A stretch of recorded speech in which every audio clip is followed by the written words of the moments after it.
कुंती को सिर्फ माता बनाकर अन्याय करेंगे, वो एक बहुत बड़ा कैरेक्टर है, तो सिर्फ माता बनाना गलत होगा। Do or die, Kunti either Kunti should do or Karna will die, that is the do or die moment. और मुझे ऐसा लगता है सर कि कुंती का अगर आप कैरेक्टर देखेंगे तो उनकी जिंदगी में एक्चुअली खुशी के पल बहुत कम रहे हैं।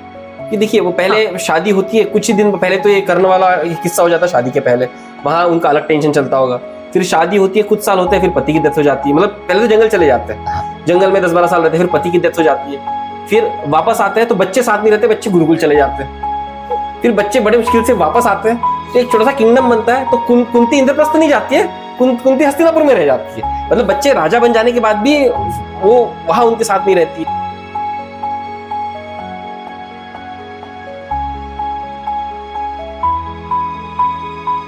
नमस्कार दोस्तों, वेलकम टू वैल्यू एडिशन।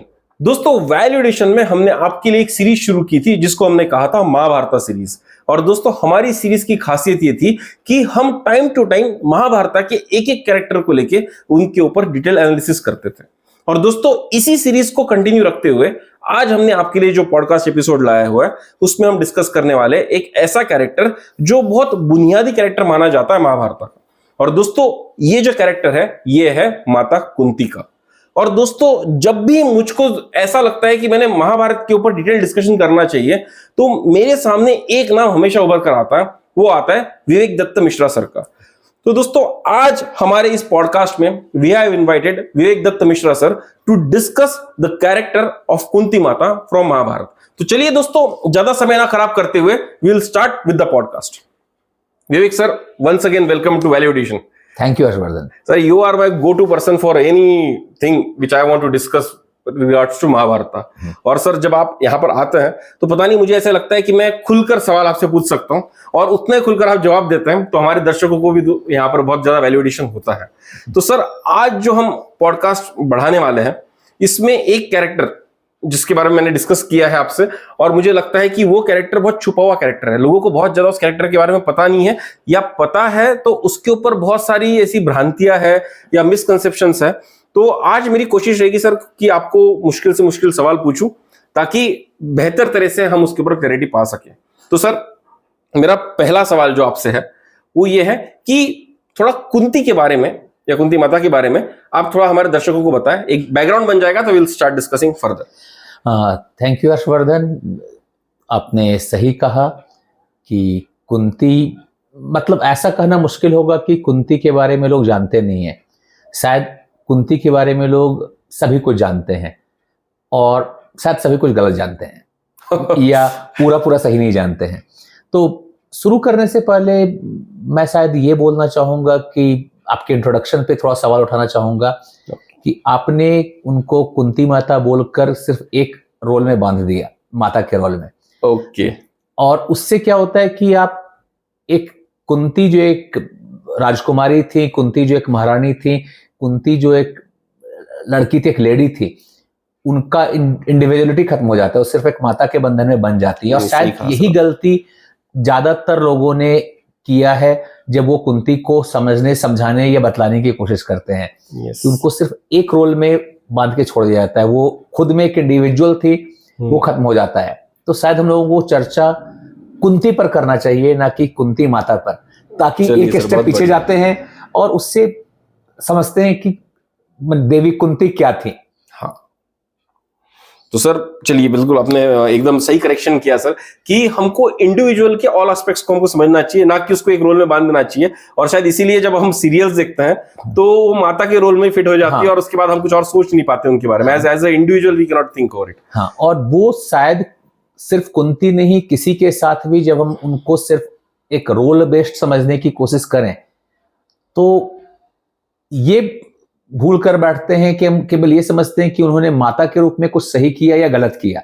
हाँ। ये नहीं समझ पाते हैं कि उन्होंने उनके और भी एस्पेक्ट्स हैं। मतलब एक आदमी है, वो पूरा होलिस्टिक है, और सबसे इंपॉर्टेंट वो एक खुद भी इंसान है, तो उसकी अपनी क्या रिक्वायरमेंट्स है वो मिस हो जाती है। हाँ। कुंती एक ही समय में माता भी है, पुत्री भी है और कुंती भी है। राइट। और पहले एक राजकुमारी भी रह चुकी है। हाँ, तो उन सब चीज को जब हम लोग मिस करते हैं तो हम लोग ज्यादातर समय में कुंती को मिसजज ही करते हैं। ओके, तो सर अभी जैसे बहुत सारे लोगों ने, जिस तरह से मेरा एक मिसकंसेप्शन रहा है कि मैं कुंती माता ही बोल दिया, बिकॉज वो हमारे दिमाग में एक इमेज बन चुकी है। तो सर मैं चाहूंगा कि आप थोड़ा सा एक डिटेल बायोग्राफी टाइप का उनका दें कि वो बेसिकली आती कहां से थी, क्योंकि हम कुंती का कैरेक्टर अगर लेंगे तो हम पांडव के साथ शादी हुई वहीं से आगे बढ़ते हैं, पर उसके पहले की थोड़ी सी स्टोरी हमको जानने की जरूरत है। तो उनका ओरिजिन के बारे में सर मैं थोड़ा सा आपके साथ डिस्कस करना चाहूंगा। नो, कुंती पहले तो उनका नाम नहीं था। मतलब हम लोग महाभारत में जब चर्चा करते हैं तो हम लोग बार बार लोगों की पहचान उनके पिता के नाम से, उनके परिवार के नाम से, उनकी माता के नाम से बोलते हैं, जैसे कि गंगा पुत्र भीष्म या शांतनु नंदन भीष्म या पांडुपुत्र अर्जुन या वसुदेव कृष्ण। हाँ। अब कुंती उस राज्य का नाम था जहां की वो राजकुमारी थी। हाँ, कुंती भोज नाम था एक्चुअली। उनके पिता का नाम कुंती भोज था और कुंती भोज उनके पिता नहीं थे। Okay. She was an adopted child. Okay. तो कुंती खुद भी एक अडॉप्टेड चाइल्ड थी, और जैसा मैंने कहा वो कुंती नहीं थी, पृथा थी। हाँ, पृथा, ये वही नाम भी एक दो बार सुनने में आता है। तो पृथा, और यही उनका मूल नाम था। ओके। और इसी नाम के चलते पांडव लोगों को पार्थ भी कहा जाता है, जैसे पांडु के पुत्र पांडव और पृथा के पुत्र पार्थ। तो एक और गलतफहमी जो मैं यहां दूर करना चाहूंगा, पार्थ अर्जुन का नाम नहीं है। पार्थ सभी पांडवों का नाम है, सभी पांडु पुत्रों का नाम है, ये सभी कुंती पुत्रों का नाम है। तो उनको हम लोग कौन्ते बोलते हैं क्योंकि कुंती के पुत्र हैं, और पार्थ बोलते हैं क्योंकि वो पृथा के पुत्र हैं। सर आपका ये जस्टिफिकेशन सुन के फेमिनिस्ट लोग बड़े खुश हो जाएंगे सर, क्योंकि जब पांडव बोलते हैं तो बहुत लोग बोलते हैं यार सिर्फ पिता के नाम से आप उनको नाम दे रहे हो, लेकिन पार्थ भी एक नाम बहुत फेमस रहा है। बिल्कुल, कौन्ते फेमस रहा है, देवकी नंदन रहा है, यशोदा नंदन रहा है। तो हम लोग के यहाँ फेमिनिस्ट या वो सोसाइटी नहीं थी, ना मैं फेमिनिस्ट बोलूंगा ना एंटी फेमिनिस्ट बोलूंगा। भीष्म का नाम गंगानंदन, गंगा पुत्र हमेशा से कहा जाता रहा है। शंतनु पुत्र तो बहुत कम सुनाई देता है एक्चुअली। इनफैक्ट हम लोग के यहाँ अगर फेमिनिस्ट को खुश करने की बात हो तो हम लोग राधे कृष्ण बोलते हैं और सियावर राम बोलते हैं, यानी कि राधा और सीता का नाम राम और कृष्ण के पहले आता है। तो ऐसा नहीं है कि हम लोगों ने बिल्कुल साइड करके। तो कुंती के यानी कि पृथा के पिता थे सूरसेन, ओके, जो वसुदेव के पिता थे। हाँ, यानी कि कृष्ण के दादाजी, राइट। और इसलिए पृथा यानी कि कुंती कृष्ण की बुआ हो गई। हाँ, एक्चुअली बहुत बार ये रिलेशन भी लोगों को समझ में नहीं आता है कि जब बार बार सीरियल में दिखा जाता है कि भाई जितने पांडव से कजिन है तो रिलेशन कैसे लगता है। एक्चुअल बुआ थी, वो एक्चुअल बुआ थी, क्योंकि सूरसेन कुंती के पिता थे, बायोलॉजिकल फादर, और उन्होंने अपनी पुत्री कुंती भोज को दी थी, क्योंकि कुंती भोज की कोई संतान नहीं थी, और उन्होंने वचन दिया था कि जब मेरी पहली संतान होगी तो मैं तुम्हें दे दूंगा। तो इस हिसाब से पृथा कुंती बन गई। ओके, पृथा कुंती बन गई। तो वो खुद भी एक अडॉप्टेड चाइल्ड थे। मतलब ये एक इंपॉर्टेंट है कि आगे चलकर जब हम लोग बात करते हैं तो, और वो अपने अडॉप्टेड फैमिली में इतनी हिल मिल गई, इतनी ज्यादा मतलब इंटीग्रेट हो गई कि आज लोग पृथा कम और कुंती ज्यादा जानते हैं। राइट। और मतलब ये भी एक अच्छा उदाहरण है कि पहले के जमाने में जब अडॉप्ट किया जाता था तो हो सकता है कि adopted family would be able to give you a much better status in the society और रिकॉग्निशन इन द सोसाइटी, और उसी के नाम से शायद आपका आगे चले। तो हाँ, तो हम लोगों के यहाँ मतलब अगर आप देखेंगे तो रामायण महाभारत काल में सरनेम नहीं होता था। हाँ, इसलिए आपका एंसेस्ट्री होता था। राइट। आप कौरव हुए क्योंकि आप राजा कुरु के वंशज थे। राइट। आप इक्ष्वाकु वंशज हो जाते हैं तो हाँ। आपके पिता दादा, तो सरनेम जैसा कंसेप्ट कम होता था। मतलब आपके परिवार के जो पूर्वज या जिन्होंने इतना बड़ा काम किया कि लोग आपको पहचानने लगे, उनके नाम से आप जाने जाते थे, और कुंती अपने राज्य के नाम से जानी जाने लगी। राइट। और ये है कुंती राजा पांडु से शादी के पहले। ओके। हालांकि एक बहुत महत्वपूर्ण प्रसंग उसमें छूटता है, जो कि है कर्ण का जन्म, जो कि पांडु के से शादी के पहले का संदर्भ है। जल्दी आएंगे सर, एक बहुत इंपॉर्टेंट क्वेश्चन है मेरे पास आपके लिए, आई विल आस्क यू, पर अगर आप और कुछ इसके पहले का कुछ और बताना चाहते हैं तो जरूर बता सकते हैं सर। नहीं, तो यही कुंती का जो प्रथम परिचय दिया जा सकता है एज ए इंडिविजुअल, जिसमें अगर आप जब भी कुंती को समझने की कोशिश करें तो शायद आप यहां से शुरू कर सकते हैं कि वो एक अडॉप्टेड चाइल्ड थी, एक हैप्पीली अडॉप्टेड चाइल्ड थी। हाँ। वो अपने फैमिली के साथ मिली हुई थी और पूरी सोसाइटी ने इस बात को बिल्कुल ओपनली एक्सेप्ट किया था। मतलब शायद आज भी अडॉप्शन में कहीं कुछ जगह टैबूज इंडियन सोसाइटीज में दिखते हैं, लेकिन ये चीज यहां पर नहीं नजर आ रही है। और अडॉप्टेड होने के बाद वो काफी खुश थी, जिसका संदर्भ शायद आगे की चर्चा में भी हम लोग करेंगे। बिल्कुल बिल्कुल करेंगे सर। तो सर आपने बहुत अच्छा परिचय दिया कुंती का। तो सर अभी एक तीखा सवाल आपके लिए मेरे पास है। कुंती का कैरेक्टर जब महाभारत में एंटर होता है तो एक्चुअली कर्ण जन्म से ही उसको देखा जाता है, या वहीं से हिस्ट्री शुरू होती है।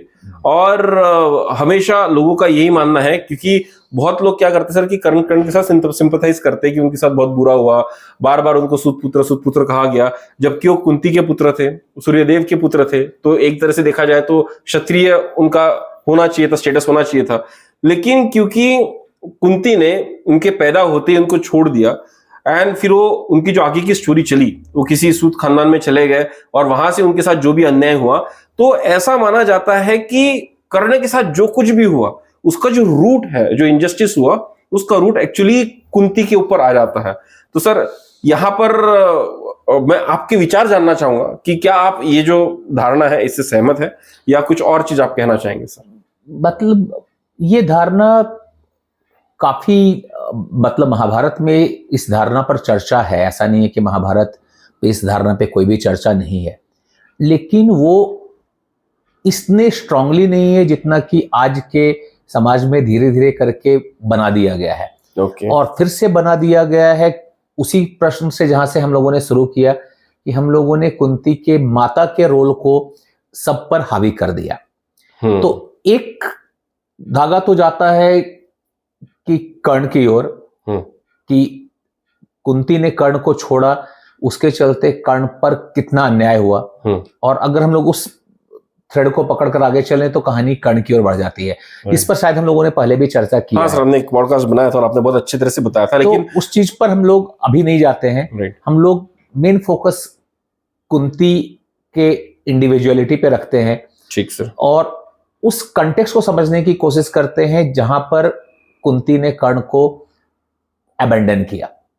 मतलब अगर हम लोग इस पर चले तो सर, इसके पहले लेकिन आपको बैकग्राउंड देना पड़ेगा कि कर्ण का जन्म कैसे हुआ और कहां से उनको वरदान मिला कि वो सूर्य से पुत्र ले सके एक्चुअली। तो राजकुमारी प्रथा, कुंती भोज की पुत्री, कुंती भोज के महल में महर्षि दुर्वासा आते हैं, जो पौराणिक सारी कथाओं के हिसाब से अत्यंत ही क्रोधी ऋषि हैं। उनको खुश कर पाना बिल्कुल ही संभव नहीं है।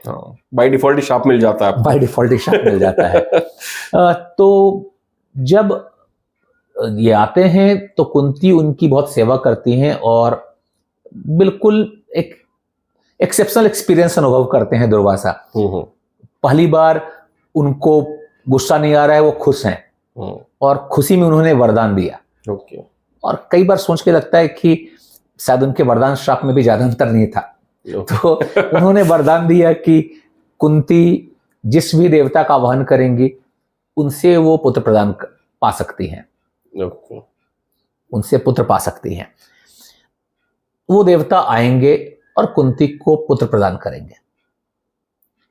और उन्होंने यहां पर मंत्र का इस्तेमाल किया सूर्य पर, सूर्यदेव का आह्वान करने के लिए, टेस्ट करने के लिए, टेस्ट करने के लिए काम करता भी है कि नहीं करता है। Yes, doubts. वो बहुत यंग थे, इमैच्योर थे और मतलब क्यूरियस थे।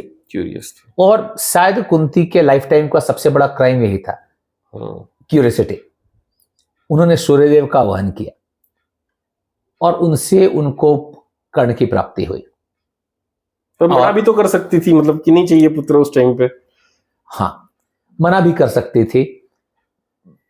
अब सबसे मजेदार बात यही है, मतलब सबसे ज्यादा हिडन फैक्ट भी यही है, उन्होंने मना किया। हालांकि इसका भी वर्णन बहुत सारे टीवी शोज हमको मिलेगा, लेकिन वो मना करना बहुत एक mild protest, half a minute का मना करना दिखता है, जहां सूर्य बोलते हैं कि नहीं भाई मैं तो दुर्वासा के वरदान से बंधा हुआ हूं। तो वो मान जाती हैं, माइल्ड प्रोटेस्ट करती हैं, बाद में कुछ जादू होता है, बच्चा आ जाता है और वो उसको पानी में फेंक आती हैं। ऐसा दिखाया जाता है। हाँ, ऐसा दिखाया जाता है। लेकिन कुंती ने यहाँ पर पुनर्जोर मना किया। उन्होंने बतलाया कि वो कुंवारी हैं, वो उनके पिता का अपमान होगा, यानी उस समाज में भी एक लड़की का कुंवारी मां बनना अपमान सूचक था। तो वो मना करती हैं और बहुत रिक्वेस्ट करती हैं सूर्य से कि वो वापस चले जाएं। लेकिन सूर्य मना कर देते हैं, पहले शांति से, फिर वो भी साम दाम दंड भेद लगाते हैं। वो कहते हैं कि स्वर्ग के सभी देवता देख रहे हैं और अगर मैं ऐसे ही लौट गया तो मेरा बड़ा अपमान होगा। अब ये पार्ट ऐसा है जो कि आपको कोई भी कथानक में अब नहीं दिखलाया जाता है, बिल्कुल ही सेंसर हो गया है। क्योंकि सूर्य देव हैं, कुंती पर ब्लेमिश होने दो। हाँ, भगवान को ब्लेम नहीं किया जा सकता। तो उन पर क्लियर सूर्य देव बोलते हैं कि मेरा बड़ा अपमान होगा, तो मैं अपना काम पूर्ण किए बिना नहीं जा सकता हूं।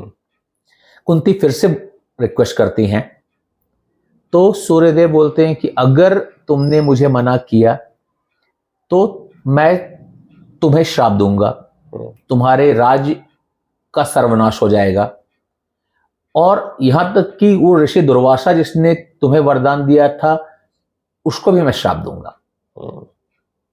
यानी यहां पर सिचुएशन एक, मतलब अगर अनसेंसर्ड वे में बोला जाए तो सीधी सीधी धमकी थी सभी को श्राप देके डिस्ट्रॉय कर देने का। तो कुंती जो अभी माता नहीं थी इस समय तक, और इस समय भी वो बेटी थी, और इस समय भी वो एक राजकुमारी थी और एक लड़की थी। अब अगर आप देखें तो 4 रोल पर कुंती की हम लोग बात करें, एज एन इंडिविजुअल लड़की जिसके फेवर में एक बच्चे को जन्म देना नहीं था, as a Rajkumari, as a माँ भी उनके फेवर में बच्चे को जन्म देना नहीं था, ना बेटे के बच्चे के लिए ना माँ के लिए। लेकिन वो राजकुमारी भी थी और बेटी भी थी, और राजकुमारी और बेटी मजबूर थी। अभी वो माता थी नहीं, वरना राज्य का विनाश। सवाल एक संपूर्ण राज्य के विनाश का है। अब विदुर जी आगे चलकर सभा पर्व में द्रौपदी के चीरहरण के समय में कहते हैं कि एक परिवार के लिए एक व्यक्ति की बलि चढ़ाना न्याय संगत है, और इस चीज को आज हम लोग चाणक्य नीति के रूप में भी जानते हैं। चाणक्य भी आगे चलकर बोलते हैं कि अगर एक परिवार के लिए एक व्यक्ति, एक गांव के लिए एक परिवार, एक राज्य के लिए एक गांव की बलि चढ़ानी पड़े तो वो न्याय संगत है। तो प्रश्न ये था कि कुंती पहले उस अजन्मे बच्चे की चिंता करे या पहले राज्य की चिंता करे या खुद की चिंता करे। उनके पास एक सिंपल ऑप्शन था कि इंद्र को बोले कि आपको जो करना है करो, मुझे बच्चा नहीं चाहिए, लेकिन उससे राज्य का विनाश हो जाता।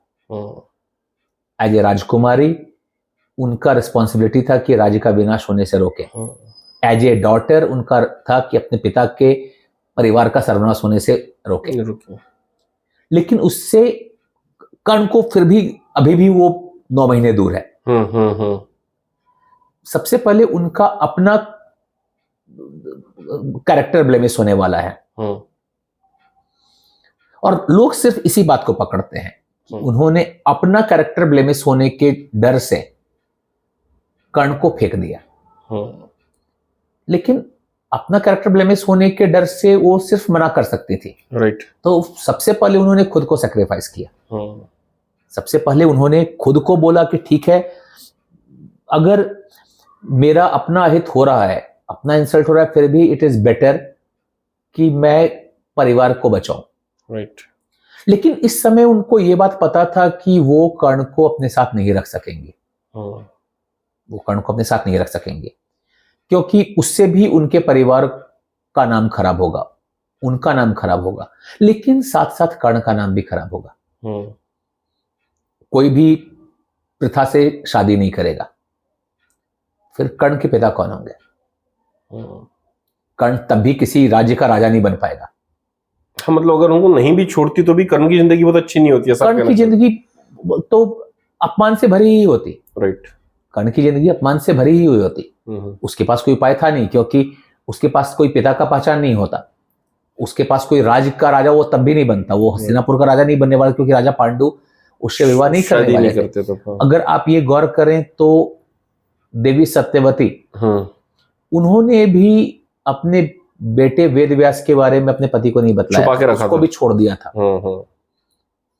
तो इतना तय था कि कर्ण को वो रख नहीं सकते थे, तो कर्ण को छोड़ना था। अब यहां पर कई बार लोग इनको ऐसा बतलाने की कोशिश करते हैं कि कुंती ने कर्ण को मरने के लिए छोड़ दिया, नदी में बहा दिया, मरने के लिए छोड़ दिया। ऐसे ही तो दिखाई जाता है सर। हाँ, इनफैक्ट रश्मि रथी में रामधारी सिंह दिनकर कहते हैं, पालती 9 मास तक जिसको अपने उदर में, फिर छोड़ आती उसे नदी में, नारी नहीं नागिन होगी वो नारी नहीं, तो उसको धाराओं में बहाती है अथवा जीवित दफनाती है। दिनकर जी कहते हैं, पालती 9 मास तक जिसको 10 उदर में, फिर धाराओं में फेंक आती है अथवा जीवित दफनाती है।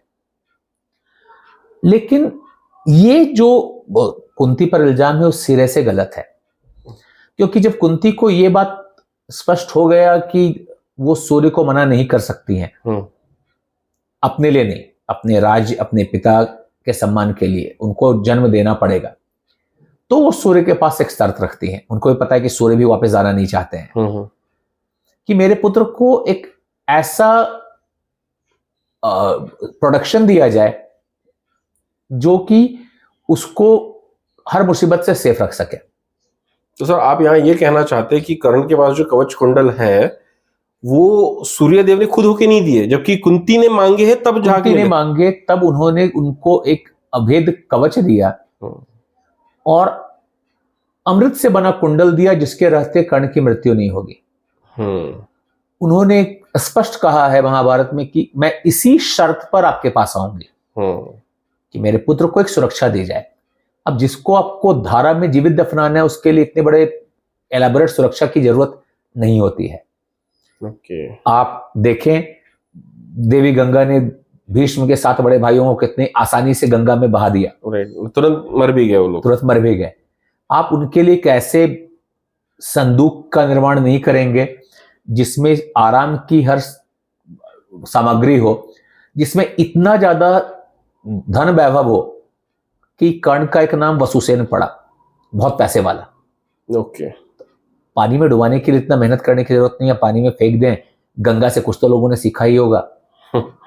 तो लेकिन कुंती का, और फिर भी सोचे कि अगर एक बॉक्स है वो आपने एक बच्चे को डाल दिया है, वो 100 किलोमीटर से ऊपर तक पानी में जल रहा है, जहां पे बहुत सारा पानी का वेव ज्यादा होगा कम होगा, मगरमच्छ होंगे, बड़े बड़े जीव जंतु होंगे, तो कितना संभावना है, कितना % प्रोबेबिलिटी है कि एक बच्चा 100 किलोमीटर तक सुरक्षित बहता हुआ कुंती से अधीरथ तक पहुंच सके। हाँ, ये जैसे फिल्मों में हो सकता है, एक्चुअल रियलिटी में बहुत मुश्किल होगा ये चीज। एक्चुअल रियलिटी में हो नहीं सकता, तो फिर ये हुआ कैसे? क्योंकि it was a well executed plan, जिसका एक श्लोक में वर्णन है कि जैसे ही कर्ण अधीरथ के घर पहुंचा, गुप्तचरों ने तुरंत कुंती को इसकी सूचना दी। अब गुप्तचर ने कैसे सूचना दी, अचानक से तो पहुंचा नहीं होगा, तो ट्रैक किया होगा पूरा। क्लियर है कि it was not only tracked but also guided. Sir मैं 2 मिनट यहाँ पर डिस्टर्ब करना चाहूंगा। आपने सर पहले तो ये बोला कि कुंती ने रेजिस्ट किया था, और सूर्य ने कुछ आर्ग्यूमेंट दिए कि भाई मेरा अपमान हो जाएगा, एक ये पोर्शन सर। दूसरा वो कि कर्ण को जो कवच कुंडल मिले ये कुंती के डिमांड करने पर मिले, ओके, प्रोटेक्शन करने के लिए। और तीसरा ये कि जब कर्ण को छोड़ा गया तो उसको एक्चुअली ट्रैक किया गया ताकि वो सही जगह जा रहा है नहीं जा रहा, और जहां भी जा रहा है कहां जा रहा है कुंती को एक्चुअली पता है, राइट सर? तो सर ये सोर्सेस है सर इसके, मतलब ये सारे के सारे वर्णन जो मैंने अभी आपको बतलाए ये आपको महाभारत के वन पर्व में मिलेंगे। इनफैक्ट ये सारे वर्णन कुंडल हरण पर्व में है, यानी जब इंद्र कुंडल हरण करने आते हैं उसके पहले ये पूरा बैकग्राउंड स्टोरी है। तो महाभारत की कहानी एक सीधी रेखा में नहीं जाती है, आगे पीछे होती है, पहले भी बोला है। तो ये जब जरूरत होता है तब रिलेवेंट फ्लैशबैक आ जाता है। तो कर्ण का जब इंद्र कवच कुंडल मांगने आ रहे हैं तब सूर्य ये सब चर्चा करते हैं। तो जितनी चीज मैंने बोला है उसमें सिर्फ एक अनुमानित है कि उसको ट्रैक किया जा रहा था, लेकिन ये अनुमानित मतलब बेसलेस नहीं है, क्योंकि जो मैंने कहा कि आगे चलकर जैसे ही कर्ण अधिरथ के घर पहुंचता है गुप्तचर तुरंत कुंती को सूचना देते हैं। अब तुरंत सूचना देते हैं ये तभी संभव है जबकि इसको ट्रैक किया जाए। तो ट्रैक वर्ड डायरेक्ट नहीं लिखा है, लेकिन ये डायरेक्ट लिखा हुआ है कि जैसे ही वो अधिरथ को मिलता है कुंती को तुरंत गुप्तचर सूचना देते हैं। तो अगर गुप्तचर तुरंत सूचना देते हैं यानी गुप्तचर निगरानी कर रहे थे। इसके अलावा जो मैंने कवच कुंडल वाली बात बतलाई ये सब आपको शब्दतः इनवर्वेटिम वन पर में मिल जाएगा। नहीं मैं सोर्सेज इसलिए पूछ रहा हूं नहीं बिल्कुल सही, क्योंकि बहुत लोगों को ये पता नहीं है। उनको लग सकता है कि कहीं हम लोग मनगढ़ंत बता रहे हैं। एक बार मुझे याद है कि एक चैनल पे एक यूट्यूबर ने एक व्यूअर ने पूछा था कि आप लोगों को महाभारत कुछ पता भी है या ऐसा होता है, ऐसे ही आप बैठ के बतलाने के लिए। तो ये वन पर्व में कुंडल हरण पर्व में आपको बहुत विस्तार से इसका वर्णन मिलेगा, भंडारकर में भी मिलेगा और गीता प्रेस के महाभारत में भी मिलेगा, जिसको और भंडारकर को पूर्णतः प्रमाणिक माना जाता है। तो उसमें आपको बहुत स्पष्ट संदर्भ मिलेगा। आवश्यकता पड़ने पर एग्जैक्ट चैप्टर का रेफरेंस हम लोग कमेंट्स में डाल देंगे। वैसे व्यूअर्स के इसके लिए बता दूं कि मैं जब कहता हूं कि विवेक दत्त मिश्रा सर एक्सपर्ट है महाभारत के, तो मैं इसीलिए कहता हूं कि आपको जब भी कोई चीज बताई जाएगी तो विद रेफरेंस बताई जाएगी, और जहां पर अनुमान लगाया जाएगा आपको पहले बता दिया जाएगा कि यहां पर अनुमान लगा दिया जा रहा है, लेकिन अनुमान का जो बेसिस है वो आपको बता दिया जाएगा। और सर हमेशा कहते हैं कि भंडारकर ओरिएंटल रिसर्च इंस्टीट्यूट का जो संकलन रहा है वो बहुत प्रामाणिक संकलन माना जाता है। जितने भी लोग आज महाभारत की फील्ड में काम कर रहे हैं वो बोरी को डेफिनेटली रेफरेंस लेकर चलते हैं। इसमें लगभग 1253 अलग अलग स्क्रिप्चर्स जो अलग अलग भाषा में अलग अलग समय में लिखे गए हैं, हिंदी, नेपाली, मैथिली, काश्मीरी, तमिल, तेलुगु, संस्कृत, इन सभी को पढ़ने के बाद उनमें जो मतलब सामान्यता है, जहां पे वो मिल रहे हैं, जहां पर वो इंटरसेक्ट कर रहे हैं और जहां पे वो कॉन्ट्राडिक्ट कर रहे हैं, उसको ध्यान में रखकर चर्चा की गई है कि क्या सही क्या नहीं सही नहीं। और वही मतलब मैं हमारी कोशिश ये रहती है सर वैल्यू एडिशन में कि हम फैक्ट बेस्ड बात करें, उसका प्रूफ देके बात करें। इनफैक्ट मैं बाकी जो मेरे फाइनेंस के भी वीडियोस बनाता हूं उसमें मैं पहले फैक्ट रखता हूं और उसके बाद रखता हूं, और इसीलिए I bring Vivek Dutt Mishra sir on the channel, ताकि हवा में कोई बात ना हो, कल आके कोई ऑब्जेक्शन ना हो इसके ऊपर। और जब आप कमेंट में भी आप लिखेंगे ओके तो आप अगर सोर्स मांगना चाहे तो आप मांगिए, हम आपको लिंक जरूर देंगे उसका। हाँ, हम लोग कोशिश करेंगे कि जो भी चर्चा हम लोग इस पर कर रहे हैं उसका बेसिक लिंक चैप्टर के साथ आपको बतला दिया जा सके कि आप यहाँ पे पढ़ सकते हैं, क्योंकि हम लोगों का एक मूल उद्देश्य है कि आप महाभारत के यथारूप को एज इट इज एंशिएंट को समझ सकें, ना कि बहुत सारे जो आसपास ज्यादा डिस्टॉर्टिव नैरेटिव आ गए हैं उसको करें। और इसलिए इसकी कोशिश मेरे चैनल महाभारत एक खोज पर भी होती रहती है ताकि आप उस संदर्भ को समझ सकें जिससे हम लोग चर्चा कर रहे हैं। तो जो हम लोगों ने कुंती के बारे, अभी कुंती कर्ण के इस एपिसोड के बारे में बोला जिसको काफी हद तक सेंसर कर दिया गया है, आपको पता है कि कुंती ने कर्ण को जन्म दिया, आपको पता है कि कुंती ने कर्ण को बहा दिया, लेकिन वहां पर हम सिर्फ कुंती को एज एविल मदर की तरह प्रोजेक्ट करने की कोशिश करते हैं, या एक ऐसी लड़की की तरह जो उसने सिर्फ अपने सेल्फ रेस्पेक्ट को बचाने के लिए कर्ण को बहा दिया। हम भूल जाते हैं कि कुंती राजकुमारी थी, कुंती बेटी थी, और उन दोनों से अधिक कुंती खुद कुंती थी, एक लड़की। अब आप अगर थोड़ी और दूसरे तरीके से सोचें, जो साइकोलॉजी से अगर सोचें, तो कुंती के लिए अपना पूरा लाइफ आगे पड़ा हुआ था, एक फुल लाइफ। वो उसको भी अपना लाइफ जीना था, ऐसा नहीं था कि उसको मां और बेटी बनकर आ जाना था, और कर्ण का भी जन्म भी नहीं हुआ था। ऐसे केस में आज भी लोग एबॉर्शन के रास्ते पे चले जाते हैं। हाँ बिल्कुल बिल्कुल। लेकिन कुंती ने एबॉर्शन भी नहीं किया। कुंती ने जन्म दिया, बच्चे की सुरक्षा की जिम्मेवारी ली। और इस बात को लोग बिल्कुल भूल जाते हैं कि अगर कुंती को कर्ण को मारना था तो मारने के 1001 नुस्खे उस दिन भी थे। वो जहर दे सकती थी, वो किसी ऐसे हाथ में फेंक सकती थी, वो पानी में बहा सकती थी, वो कुछ भी कर सकती थी। जैसे जब जरासंध का जन्म हुआ तो उनके परिवार वालों ने उसको जंगल में फेंक दिया। राइट, हाँ राइट। तो ऐसा होता था, ऐसा नहीं है कि नहीं होता था, ऐसा नहीं था कि कुंती के पास कोई प्रेसिडेंस नहीं था कि वो कर सकती थी। तो कुंती का जो सबसे बड़ा, मैं बोलूंगा कि अगर आप वो देखें तो उससे आपको एक पिक्चर मिलता है कि वो कितनी रेजिलिएंट थी और कितनी इनोवेटिव थी। उन्होंने एक वेल एग्जीक्यूटेड इंजीनियर्ड प्लान के तहत कर्ण को सुरक्षा की दृष्टि सबसे पहले, खुद से पहले कर्ण की सुरक्षा की जिम्मेवारी की। अब आप गौर करें कि कुंती ने के और किसी भी पुत्र को कोई कवच कुंडल प्राप्त नहीं है, जबकि भगवान की श्रेणी में इंद्र देवराज है। उन्होंने अर्जुन को कोई कवच कुंडल नहीं दिया। इनफैक्ट उन्होंने कभी भी अर्जुन को कोई भी अलग से अस्त्र दिव्यास्त्र नहीं दिए। तो जब हम लोग चर्चा करते हैं तो हम लोग ये भूल जाते हैं कि कुंती ने ये स्पेशल डिमांड सिर्फ कर्ण के केस में रखा था ताकि कर्ण जीवित रह सके। She willed Karna to live, not die. और एक्चुअली एक पॉइंट यहां पर ये भी है सर कि अगर कोई लेडी अपने बच्चे का त्याग करना चाहती है और खुद सेल्फिश होकर खुद के बारे में सोचना चाहती है तो एक्चुअली मार ही देगी, क्योंकि वो कभी नहीं छोड़ेगी। क्योंकि अगर आप प्रूफ छोड़ देते हो और कल जाके फ्यूचर में अगर हॉन्ट करने के लिए कहीं से कर्ण को पता चली जाता है, जो बाद में पता चला, और अगर वो आके इमेज डिमोलिश करने की कोशिश करता है तो बहुत सारे रास्ते, तो जिस भी सेल्फिश व्यक्ति को करना होता है पूरे सबूत मिटाने की कोशिश करता है।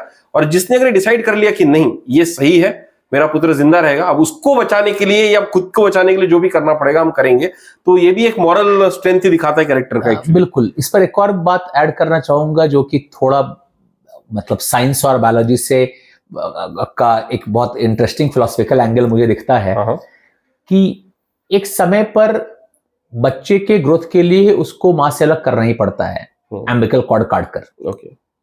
जब बच्चे का जन्म होता है तो तब तक वो माँ बच्चा एक दूसरे से जुड़ा रहता है, एम्बिकल कॉर्ड से उसको काटना पड़ता है।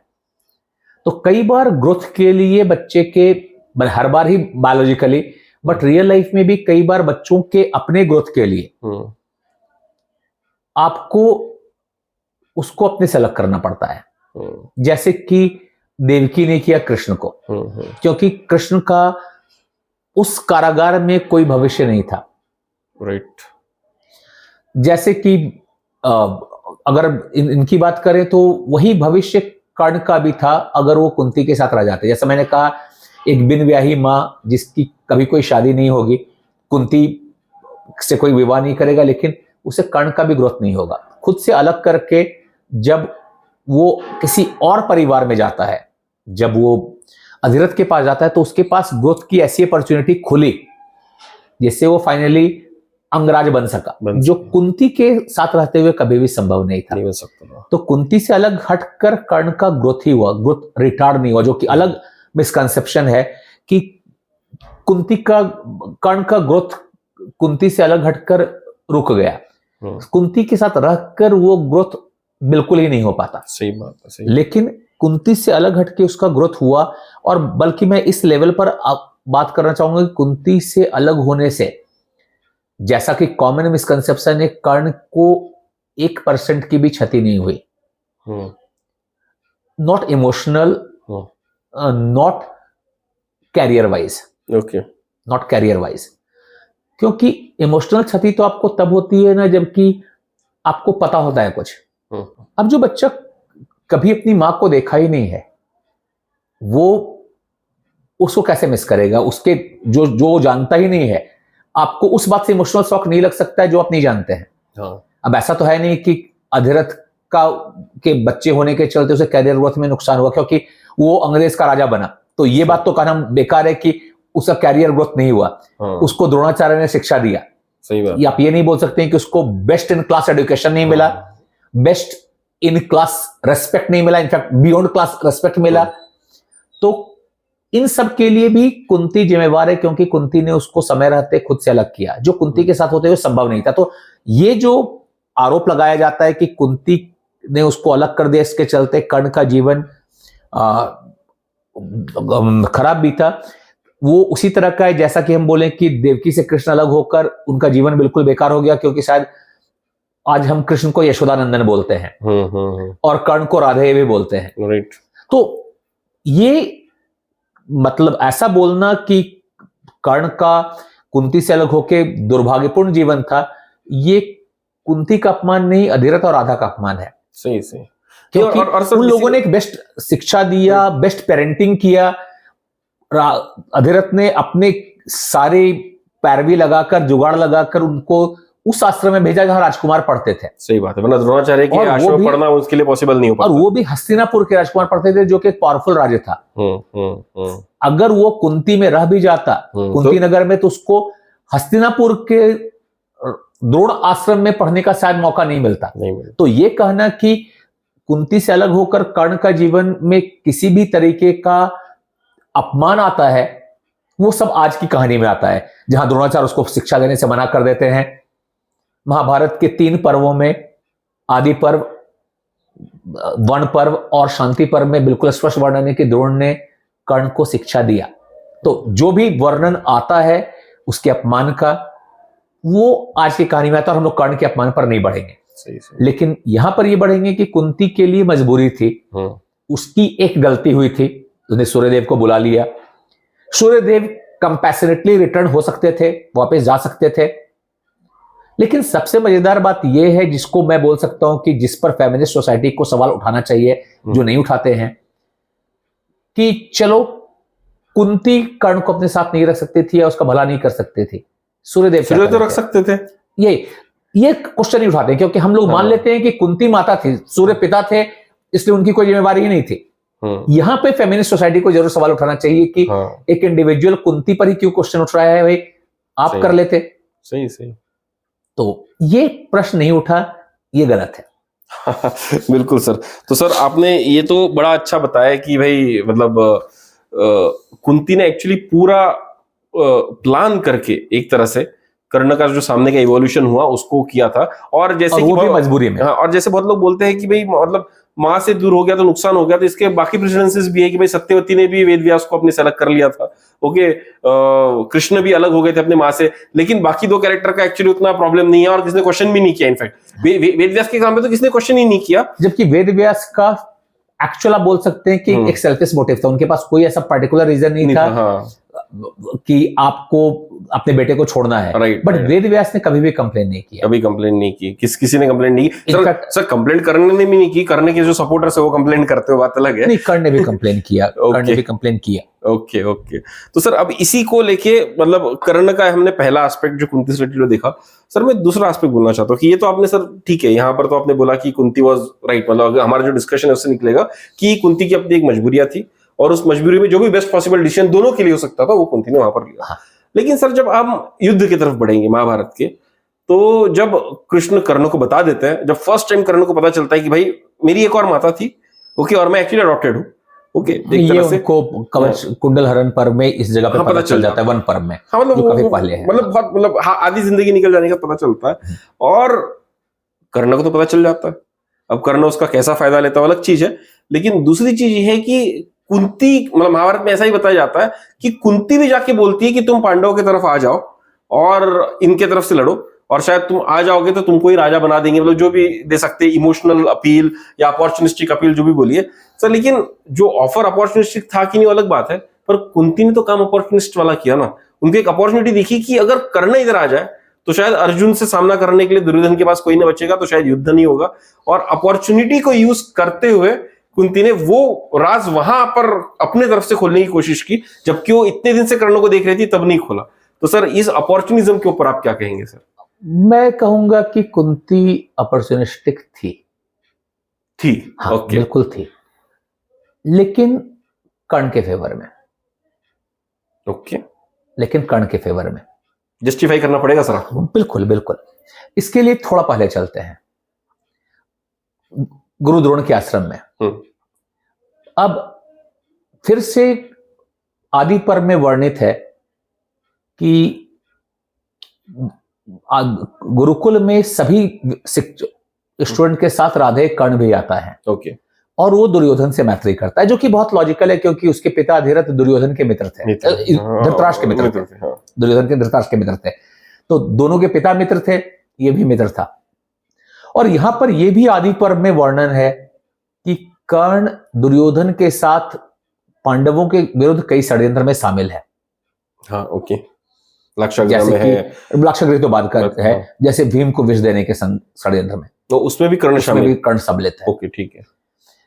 अब कुंती कर्ण को पहली बार देखती है उस रंग सभा में जहां पे सभी द्रोणाचार्य के शिष्य अपना कला प्रदर्शन कर रहे हैं। ओके। वहां उसको पहचान जाती है। वो बहुत अद्भुत कर्तव्य दिखलाता है जिससे कि माता कुंती खुश है। हाँ, माँ तो खुश होगी, मेरा मेरा बच्चा अच्छा कर रहा है तो क्या बुरी बात है। हाँ, लेकिन उसी समय पर जब वो है, कर्ण अर्जुन को द्वंद्व युद्ध के लिए ललकारता है। उसकी जरूरत नहीं थी। अब वो उसे पता है कि ये वो लड़का है जो बार बार उसके एक बेटे को मारने की कोशिश कर चुका है। उसको ये भी पता है कि उसके बेटों पर लगातार जान का खतरा बना हुआ है। बार बार उनको मारने की कोशिश हो रही है, जिसमें कर्ण का भी हाथ है। अभी वो यहां पर कर्ण को बतला सकती है कि मैं तुम्हारी मां हूं, लेकिन थोड़ा सोचे मैंने, क्योंकि महाभारत में इस पर वर्णन नहीं है, मैं फिर से बोल दूं, क्योंकि महाभारत में वर्णन है क्या हुआ, ये वर्णन नहीं है कि अगर ऐसा होता तो कैसा होता। We have to read between the lines actually. So अगर कुंती इस समय पर बतला देती है कि भाई ये तो मेरा बेटा है, तो उसके 5 नहीं 6 बेटों पर डेथ थ्रेट घूमता रहता। हाँ, दुर्योधन उसके पीछे भी लग जाता। सही बात है। क्योंकि यहां पर अब क्या है कि कर्ण, अगर आप अभी तक की कहानी देखें तो एक तरफ कुंती का बड़ा बेटा है कर्ण, जिसको बचपन में उसने बहा दिया, अधिरथ तक पहुंचा दिया। उसके बाद से ठीक है, वो राज परिवार में नहीं पलता है। अब हर बच्चा जो राज परिवार में नहीं पलता है या राजा परिवार का हिस्सा नहीं है, वो अभागा है, दुर्भाग्यशाली है, ऐसा तो नहीं बोल सकते। आप प्राइम मिनिस्टर नहीं हो, लेकिन अगर आप आईएएस ऑफिसर हो तो भी तो अगर आईएएस ऑफिसर नहीं भी हूं मैं और आप हैं, सही नॉर्मल भी हो तो भी ठीक है। तो क्या हम लोग अपने आप को अनफॉर्चुनेट बोलेंगे? क्या मेरे व्यूअर्स जो सुन रहे हैं वो लोग अपने आप को अनफॉर्चुनेट बोलेंगे? नहीं, वो एक अच्छी वेल्दी फैमिली में है। ओके। क्योंकि धृतराष्ट्र सारथी थे लेकिन कोई टैक्सी ड्राइवर नहीं थे, वो अधिरथ हाँ। वो धृतराष्ट्र के सारथी थे। हाँ, प्रेसिडेंट ऑफ इंडिया के ड्राइवर है तो भी हाईली क्वालिफाइड कर्नल होंगे। बल्कि वो उस समय क्या वार जोन होता था, तो मैं बोलूंगा कि एक आर्मी टैंक का कमांडर है वो। सही कोई छोटा मोटा आदमी नहीं है। हाँ। एक वेल्दी पर्सन है। सही बात है। उसके बेटे का नाम वसुसेन है, अत्यंत पैसे वाला, तो वो दुर्भाग्यशाली नहीं है। हाँ। लेकिन कुंती के बाकी 5 बेटे वन में जन्म लेते हैं। अपने जन्म के पहले कुछ 1.5 दशक तक लगभग वो वन में रहते हैं और उनके पिता का डेथ हो जाता है। कर्ण के पिता का डेथ नहीं होता, अधिरथ जिंदा है, लेकिन पांडु का डेथ हो जाता है। और ये लोग जंगल से डीरूट होकर, जड़ से उखड़कर वापस महल में आते हैं, जहां उनको मारने की बराबर कोशिश की जा रही है। उस समय कर्ण दुर्योधन के साथ सुख की जिंदगी जी रहा है, बल्कि इन लोगों को मारने की कोशिश में भी लगा हुआ है। एक तरफ उन पर डेथ थ्रेट है, दूसरी तरफ वो खुशी में रह रहा है। और कुंती को चूज करना है कि कर्ण को इधर लाए, आज बतलाए या नहीं बतलाए।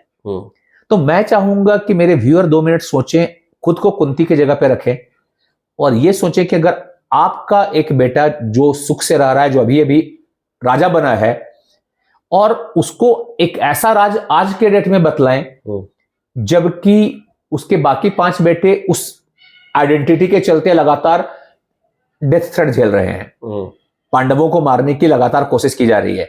छठा बेटा जिसके लिए उन्होंने कुछ नहीं किया, जिसके लिए गिल्ट फीलिंग होगा कि मैंने इसको पानी में बहा दिया, आज वो राजा बन गया, तो क्या कुंती फर्स्ट टाइम उसको तभी मिलती है।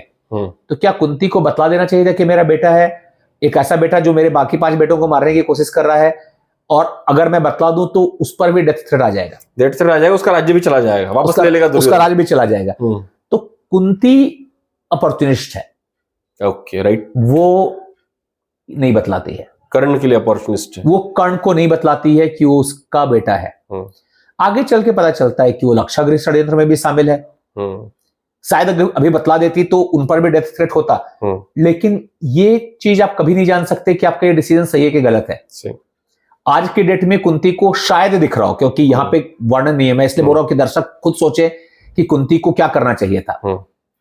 आज उसको दिख रहा है कि मेरे 5 बेटे पर डेथ थ्रेट है, वो कहां भटकेंगे कोई पता नहीं, और ऐसे भी उसको बतला कर भी ये बात फिर से गौर करने का है कि कर्ण का कोई भला नहीं होने वाला था, क्योंकि कर्ण को राजा नहीं बनाया जाता, कर्ण पार्थ हो जाता, प्रथा का पुत्र। राइट। वो पांडव नहीं बनता क्योंकि वो पांडु का पुत्र नहीं होता। राइट।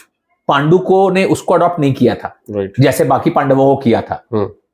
अगर आप देखें थोड़ा और पीछे चल के, तो क्वेश्चन ये है कि जब विचित्रवीर मर गए तो वेदव्यास को राजा क्यों नहीं बना दिया गया? वेदव्यास तो सत्यवती के बेटा थे और सत्यवती राजमाता थे, क्योंकि वेदव्यास शांतनु के पुत्र नहीं थे, शांतनु ने वेदव्यास को नहीं अडॉप्ट किया था। राइट।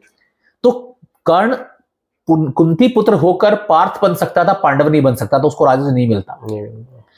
हाँ, अंग देश का राज्य छूट जरूर जाता। हाँ, वहां नुकसान जरूर रहता, फायदा कुछ नहीं होता। कुंती ने कर्ण का परिचय नहीं बतलाया, क्योंकि परिचय बतलाने से कर्ण का फायदा कम, नुकसान ज्यादा था। ओके। लेकिन जैसे जैसे दिन बीतते गए ये दूरियां बढ़ती चली गई।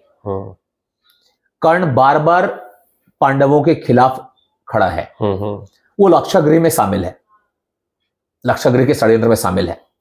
इसका भी प्रमाण आदि पर्व और कर्णवध पर्व में स्वयं कृष्ण बोलते हैं कि हर इसमें शामिल है। वो बार बार पांडवों को मारने का प्रयास में अपना सजेशन देता है। वो उसका और अर्जुन का युद्ध चलता जाता है। वो द्रौपदी के अपमान में सबसे आगे खड़ा है। राइट। तो कुंती के पास उसके बाद से एक, जिसको बोला जाता है डोमिनोज फॉल हो रहा है, उसके पास कोई अपॉर्चुनिटी कभी नहीं बचती है कर्ण को यह बतलाने की कि अब जो है तुम मेरे बेटे हो, मेरे पास आ जाओ। क्योंकि at the end of the day throughout Pandav कष्ट भोगते हैं, बार बार वन जाते हैं, जुआ हारते हैं। हाँ, आधी जिंदगी तो वन में बिताते हैं। हाँ, और कर्ण की जिंदगी का एक भी पल वन में नहीं बीतता। वो जब एक बार राजा बन जाता है अंगराज, तो मरने के दिन तक अंगराज रहता है। हाँ, मजे में ही रहते हैं। तो कुंती कभी भी कर्ण को बतलाने का मौका नहीं मिलता है। लेकिन फिर युद्ध आ जाता है और युद्ध के समय कुंती जाती है कर्ण के पास फाइनली उसको बतलाने के लिए कि घर चलो, धर्म का साथ दो, अपने भाई लोग के पास चलो। उनको पता है कि कृष्ण ये प्रपोजल ऑलरेडी दे चुके हैं, जिसको कर्ण रिजेक्ट कर चुका है, लेकिन फिर भी वो जाती है कि शायद मां की बात वो मान ले। यहां पे सूर्यदेव भी प्रकट होकर कर्ण को बोलते हैं कि कुंती जो कर रही है सही कर रही है, मेरा भी एंडोर्समेंट है कि तुम चले जाओ। तो प्रश्न ये कि कुंती क्यों आई? अब लोगों का ऐसा मानना है कि कुंती को डर लगा कि अगर ये कर्ण अपोजिट कैंप में रहा तो शायद वो अर्जुन को मार दे। लेकिन ये मतलब बहुत फार फेस्ट आर्ग्यूमेंट है, जो आज के दिखावे पर इलॉजिकली बेस्ड है। कई रीजन है। एक, कर्ण और अर्जुन का डायरेक्ट या इनडायरेक्ट मल्टीपल फाइट्स हो चुका था। वो विराट युद्ध द्रौपदी स्वयंवर में लड़ते हैं, विराट युद्ध में लड़ते हैं, और गंधर्व में दोनों गंधर्व के अगेंस्ट लड़ते हैं। मतलब साथ साथ नहीं लड़ते, लेकिन कंपैरेटिव बैटल है। और राजर्षि यज्ञ के बीच में कर्ण और भीमसेन का भी युद्ध हुआ है। और किसी भी बैटल में कर्ण कभी भी नहीं जीता है अर्जुन से। अर्जुन के भीम से भी नहीं जीता, सिर्फ भीम से भी नहीं जीता। एक बार शायद कभी जीतते। तो वो माने अभी कुरुक्षेत्र के पहले रहते हैं, पहले रुकते। तो अभी तक कोई भी प्रेसिडेंट, इनफैक्ट विराट युद्ध में, मत्स्य युद्ध में, जिसको हम लोग महाभारत का गोहरण पर्व बोलते हैं, उसमें कृपाचार्य पूछते हैं कि तुम अर्जुन छोड़ो किसी भी पांडव से कभी भी जीते हो क्या? जिसका कर्ण के पास जवाब नहीं है। तो क्वेश्चन है कि कुंती को क्यों लगा होगा कि कर्ण अर्जुन के लिए खतरा बन सकता है, जबकि लाइफ में कभी बना नहीं। 3 बार तो मत्स्य युद्ध में अकेले हारा है। द्रौपदी स्वयंवर में उसको अर्जुन में राम, इंद्र और विष्णु दिखने लगे थे। वो डरकर भागता है। इसके चलते भीष्म जो है कर्ण को अधिरथी बोलते हैं, अर्धरथी बोलते हैं। तो कुंती को क्यों लगना चाहिए कि कर्ण इतना खतरनाक हो सकता है कि अर्जुन को मार दे? वैसे व्यूअर्स को बता दूं कि हम जो भी बता रहे हैं कि कर्ण 2-3 बार हार चुका है और actually he is not an equal to Arjun in terms of capability. अगर आपको यहाँ ऑब्जेक्शन लग रहा है तो ये जो ऊपर आपको लिंक दिख रहा है ना, ये हमने एक पॉडकास्ट बनाया था कर्ण के ऊपर में, जहां पे बहुत डिटेल में बताया, क्योंकि क्या अभी हम कुंती के बारे में बात कर रहे हैं तो हम कर्ण को डिटेल में नहीं बता सकते, लेकिन आप कर्ण को डिटेल में समझना चाहते हैं और उनका जो कॉन्फ्लिक्ट था अर्जुन से, उसमें अगर कैपेबिलिटी एनालिसिस आप करना चाहते हैं तो आपको ये देखना चाहिए। थोड़ा लंबा पॉडकास्ट है लेकिन it will give a very great insight, और इस वीडियो का लिंक मैं इस पॉडकास्ट के एंड में भी आपको दूंगा। और अगर आपको ये पॉडकास्ट पसंद आता है तो आपको वो पॉडकास्ट जरूर देखना चाहिए, तब आप शायद इस पॉडकास्ट का बहुत बेहतर तरह से आप सेंस बना सकेंगे। तो फिर प्रश्न उठता है, फिर कुंती आखिर गई क्यों? क्योंकि कुंती को एक बहुत स्पष्ट दिख रहा था, ये बात कर्ण को भी स्पष्ट दिखा था। जब कर्ण और कृष्ण की भेंट होती है, कर्ण खुद बोलता है और कृष्ण बोलते हैं, कर्ण बोलता है कि उन लोगों को दिख रहा है कि इस महायुद्ध में सभी का विनाश होगा, लेकिन जो कृष्ण के साथ रहेगा वो बच जाएगा। अब कुंती के, ये बात कर्ण को भी पता है, वो ये बात कृष्ण से चर्चा में भी करता है, यहां पर भी आगे कुंती से भी बोलता है कि दिक्कत ये कि जो कृष्ण के साथ है वो सुरक्षित ही है। अब कुंती का सिर्फ एक बेटा है जो कि कृष्ण के साथ नहीं है। अगर महाभारत के युद्ध में कोई मरेगा, किसी को नुकसान होगा, तो एक ही बेटे को होगा। तो कुंती अपॉर्चुनिस्ट थी, अगेन कर्ण के फेवर में वो गई कि चलो धर्म के तरफ, मेरे साथ चलो, अपने भाइयों के साथ चलो, जहां धर्म है वहां चलो।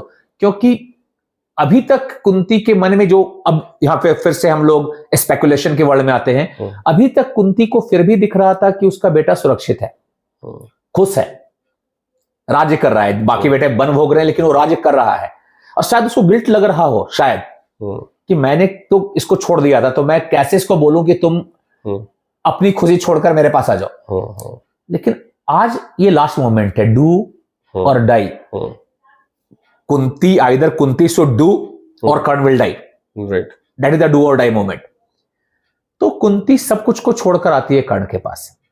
अब ऐसा बोल सकते हैं कि ये कर्ण का एरोगेंस है यहां पे, जो अनफॉर्चुनेटली दिनकर जी ऐसे महान राष्ट्रकवि ने भी स्थापित किया है, कि ऐसा लगता है जहां पे वो बोलते हैं कि जीत सकेगा नहीं वो किसी भी विधि मुझे रण में, और कर्ण जय की आस तड़प कर रह जाएगी अर्जुन के मन में। लेकिन कर्ण जय की कोई आस का जरूरत ही नहीं था, क्योंकि हर युद्ध में अर्जुन ने नॉकआउट विक्ट्री ली है। तो अब ही कुंती को डर है कि जो कृष्ण के साथ है वो सुरक्षित है, लेकिन ये कृष्ण के साथ भी नहीं है, धर्म के साथ भी नहीं है। तो सारे मोह माया, सारे लाज को छोड़कर आती है कि तुम चलो, अभी भी मैं तुम्हें अपने साथ ले चलूं। तो आज भी कुंती कर्ण को सुरक्षा देने के लिए जा रही है, अपने पास ले जाना चाह रही है। लेकिन कर्ण का कहना है कि तुमने मुझे छोड़ दिया, और यहां पे कर्ण कुंती से शिकायत करता है कि तुमने मुझे छोड़ दिया, तुम मेरे पास कभी नहीं आई, तुम आ जा रही हो तो तुम इसलिए आ रही हो कि तुम्हारे बेटों का, क्योंकि कर्ण इज हाईली एरोगेंट। उसको अभी भी लगता है कि धरती उसके चारों तरफ घूम रही है, उसके पिता के चारों तरफ नहीं घूम रही है। उसको अभी भी लग रहा है कि वो जीवन दान दे रहा है। सूर्य के समझाने पर भी नहीं जाने को तैयार है, और वो कुंती को बोलता है, जो कि बहुत फेमस प्रसंग है, बस केवल उसको डायलॉग टैग को इधर उधर कर दिए गए हैं, कि मैं आपको वचन देता हूं कि आपके 5 पुत्र जीवित रहेंगे, मैं 4 भाइयों को नहीं मारूंगा, लेकिन अर्जुन एक अपवाद होगा, अर्जुन को मैं नहीं छोड़ूंगा, और अगर अर्जुन मर गया तो मैं आपके पास आ जाऊंगा, नहीं तो अगर मैं मरूं, क्योंकि कृष्ण जिसकी रक्षा कर रहे हैं उसके मरने का संभावना कम है, तो आपके 5 पुत्र हैं, 6 के चर्चा में मत जाओ, 5 आपके बने रहेंगे, अगर अर्जुन मर गया तो मैं आपके पास आ जाऊंगा। वो होपिंग अगेंस्ट होप वो कर रहा है। तो मां आती है कि तुम मेरे साथ चलो, और वो बोलता है, एक तरह से जो glass half empty glass half full की बात हम करते हैं, लोग बोलते हैं कि वो उसने 4 भाइयों को जीवन दान दिया, लेकिन जीवन दान देना तो मेरे हाथ में है नहीं, कोई भरोसा है नहीं कि दुर्योधन नहीं मार देगा भीम को। सही। तो आपने केवल ये बोला कि मैं अर्जुन को तो नहीं छोड़ूंगा, मैं ये जानने के बाद भी कि अर्जुन मेरा भाई है, उसको मैं नहीं छोड़ूंगा। और आप ये किसको बतला रहे हो? अपनी माता को, जो आपको अपने साथ बुलाने आई है। आप उनको बोल रहे हो कि देखो तुम्हारे एक बेटा को तो मैं मार के रहूंगा। ओपन थ्रेट ही है बेसिकली। लेकिन उन्होंने तब कुंती ने अंत में ये बोला कि ठीक है, अपने वचन को याद रखना। मतलब अब वो पहले नहीं बोलती है कि तुम मेरे 5 बेटों को में को जीवन दान दो, वो जीवन दान मांगने नहीं आती है, वो कर्ण को पक्ष में लाने के लिए आती है, कर्ण को धर्म की तरफ ले जाने आती है, कर्ण को कृष्ण के रक्षा में लाने के लिए आती है, क्योंकि वो जानती है कि तभी जिंदगी संभव है। लेकिन जब कर्ण बोलता है कि मैं तुम्हारे 4 बेटे को जीवन दान देता हूं, तो वो बोलती है कि ठीक है, तब अपने इस वचन को याद रखना। वो बोलती है अगर आप इसको अपॉर्चुनिटी से बोलेंगे तो ठीक है। नहीं, कोई अपनी माँ अपने बच्चे को क्यों नहीं बचाना चाहेगा? नहीं, आप फ्री में वचन दे रहे हो तो लेने में क्या हर्ज है? हाँ, तो वो उस चीज के लिए उसको इन्वॉल्व, मतलब अकाउंटेबल ठहराती है। वो क्लियर बोलती है कि आपको तुम्हें अपना वचन याद रखना होगा। लेकिन वो वचन उसने नहीं मांगा है, वो वचन कर्ण ने सामने से फ्री में डिस्ट्रीब्यूट किया है, जिसको उन्होंने लिया। लेकिन जो लोग भी बोलते हैं कि कुंती ऐसी अपॉर्चुनिस्ट थी कि वो अपने जन्म दिए हुए बच्चे को मरने के लिए छोड़ देना चाहती थी 5 को बचाने के लिए, उस 5 में 2 तो उसके बच्चे ही नहीं थे। नकुल सहदेव कुंती के बेटे कहां थे? वो तो माद्री के थे। लेकिन फिर भी जिंदगी भर वो पार्थ कहलाए, उन्होंने इतना प्यार दिया। मैंने, आप ये बोल रहे हो कि कर्ण जो उसका अपना बेटा था वो चाहती थी वो मर जाए ताकि नकुल सहदेव जीवित रह पाए। मतलब ये किस तरह की अपॉर्चुनिटी हुई? कौन ऐसे अपॉर्चुनिटी को लेता है कि भाई तुम मरोगे तो मरो, लेकिन नकुल सहदेव को छोड़ दो जो मेरे सौतेले बेटे, मेरे अपने बेटे नहीं है। तो जो औरत, जो मां एक सौतेले बच्चों को भी ऐसा प्यार देती है कि वो पार्थ कहलाते हैं, वो अपने ही बेटे को मारने की कोशिश करेगी, ये तो बेसिकली जिसको हाइट ऑफ इलॉजिक बोला जा सकता है वही कहा जा सकता है केवल। हाँ, वो तो सर ड्रामा में ट्विस्ट डाला गया है। तो बेसिकली मैं एग्री करता हूं कि कुंती अपॉर्चुनिस्ट थी, लेकिन इस अपॉर्चुनिज्म का फायदा कृष्ण माने अर्जुन को नहीं मिलने वाला था, क्योंकि अर्जुन के पास एक ऐसा सुरक्षा था जिसके बारे में इंद्र भी कर्ण को पहले बतलाते हैं कि पशुपति अस्त्र नहीं, कृष्ण, हाँ, राइट। इंद्र से जब कर्ण वाष्वी शक्ति मांगता है तो इंद्र बोलते हैं कि विश्व के हर अस्त्र उस व्यक्ति पर नगण्य है जिसके रक्षार्थ में स्वयं नारायण खड़े हैं।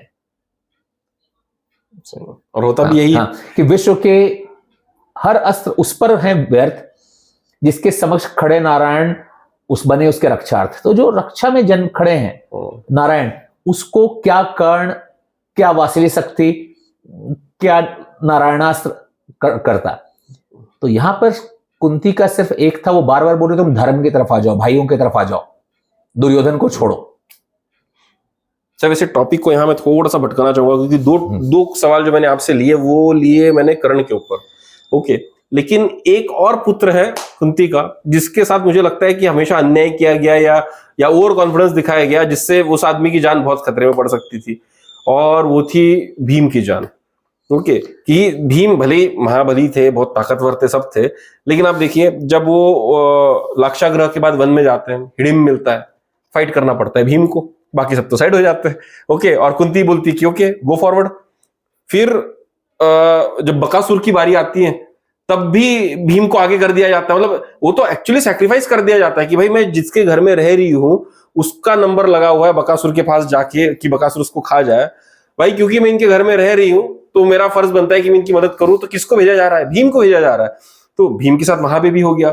फिर भीम के ऊपर बहुत बार कौरव हंसे कि भाई तुम्हारी शादी तो राक्षसी से हो गई, तो वहां पर भी कुंती थी, वहां पर भी नहीं रुका गया। तो कर्ण का तो एक एस्पेक्ट है, कर्ण का तो मतलब क्योंकि स्टोरी लाइन इतना फेमस कर दिया गया है, लेकिन मुझे ऐसा लगता है कि भीम के साथ भी कुंती ने बहुत ज्यादा मतलब गैम्बल बहुत किया है। मैं इनजस्टिस नहीं बोलूंगा, गैम्बल बहुत किया है। सर इस पॉइंट के ऊपर आपके थोड़े विचार जानना चाहूंगा सर मैं। ये एक इंटरेस्टिंग और अच्छा पॉइंट है,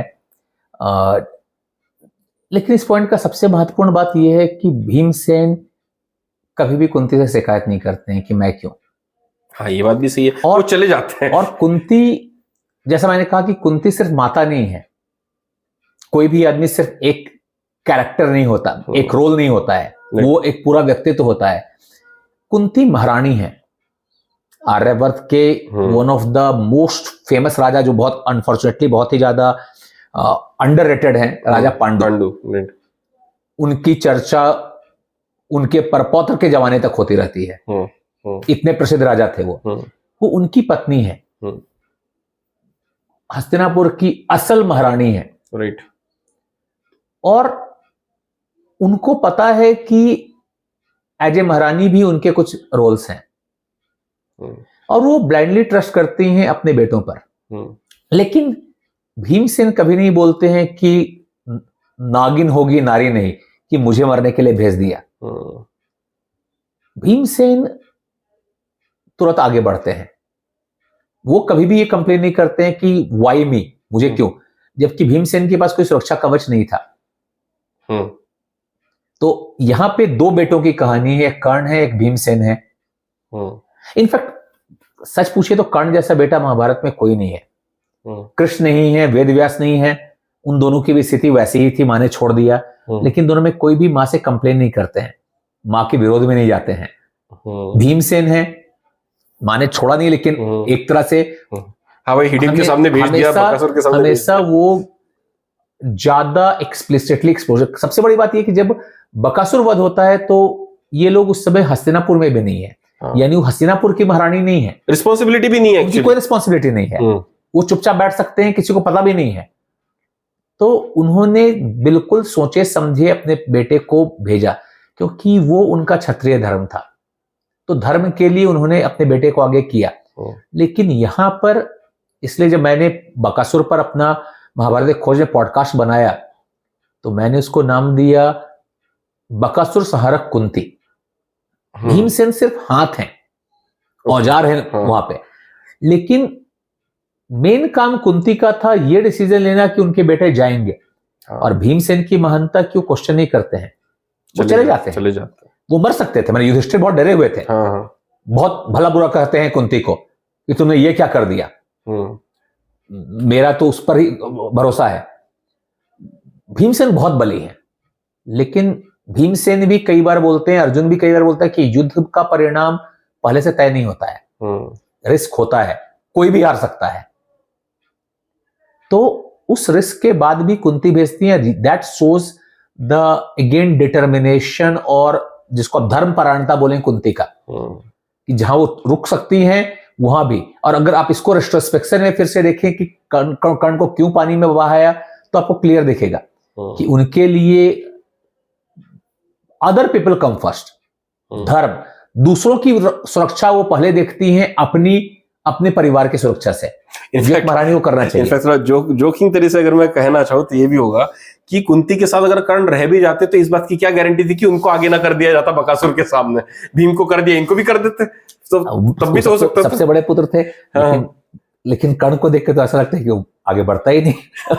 हो सकता है वो कुंती के साथ रहते रहते एक दूसरा कैरेक्टर होता। हाँ, शायद हो सकता है, और धर्मपरायण होते। लेकिन मतलब ये भी है कि मैं हमेशा जब मैं भीम को देखता हूँ तो लगता है कि भीम के साथ बहुत अन्याय है, कि जब भी बड़ी बड़ी फाइट आप देखेंगे, कीचक की फाइट देखेंगे भीम आगे, जरासंध की फाइट देखेंगे भीम आगे। भीम के साथ सबसे बड़ी नाइंसाफी है कि भीम को उनका ड्यू कभी मिला ही नहीं। पिक्चर में ऐसे दिखाते सर, टीवी में तो ऐसे दिखाते जैसे बस पेटू है, हाउ है, बेवकूफ ऐसे दिखाते हैं, जानवर की तरह मारते हैं। हाँ। तो जो मेरा द वर्ड का अगला पार्ट आ रहा है उसमें आपको भीम के बारे में काफी इंटरेस्टिंग कैरेक्टर आपको मिलेंगे। भीम नहीं, इनफैक्ट मैंने जो लास्ट पॉडकास्ट आपके साथ किया था, व्यूअर्स को अगर देखना है तो यहाँ ऊपर लिंक आ रहा है, आप इसको देख सकते हैं। तो तब भी मुझे मतलब पहली बार पता चला कि आपने जब मुझे बोला कि भाई Bhim was one of the most important character, in fact he was the hero of Mahabharat के युद्ध में हमको अर्जुन हीरो दिखता है, पर अगर ये जरासंध वध, कीचक वध, हिडिंब वध और बगासुर वध में अगर भीम नहीं बचाते तो महाभारत तक पहुंचती नहीं चीजें। 100 के 100 कौरवों को। हाँ। तो भीमसेन मतलब इनफैक्ट इस बात का तो गीता के प्रथम अध्याय में ही चर्चा मिल जाना चाहिए, जहां पे दुर्योधन दोनों सेनाओं का वर्णन करते हुए पहले ही अध्याय में बोलते हैं कि उनकी सेना भीष्म, द्रोण, कृपा, अश्वत्थामा जैसे बड़े बड़े योद्धाओं से रक्षित है, और पांडवों की सेना भीम द्वारा रक्षित है। तो दुर्योधन को एक भीम ही नजर आता है जो सेना का रक्षा कर रहे हैं। लेकिन मतलब कुंती एज अ मदर भी अगर हम देखेंगे तो प्रोटेक्टिव है, तो but she is a queen also, she is responsible also. इसलिए इस कुंती को, इसलिए मैंने शुरू में कहा इस पॉडकास्ट के कि आप कुंती को सिर्फ माता बनाकर अन्याय करेंगे, वो एक बहुत बड़ा कैरेक्टर है, तो सिर्फ माता बनाना गलत होगा।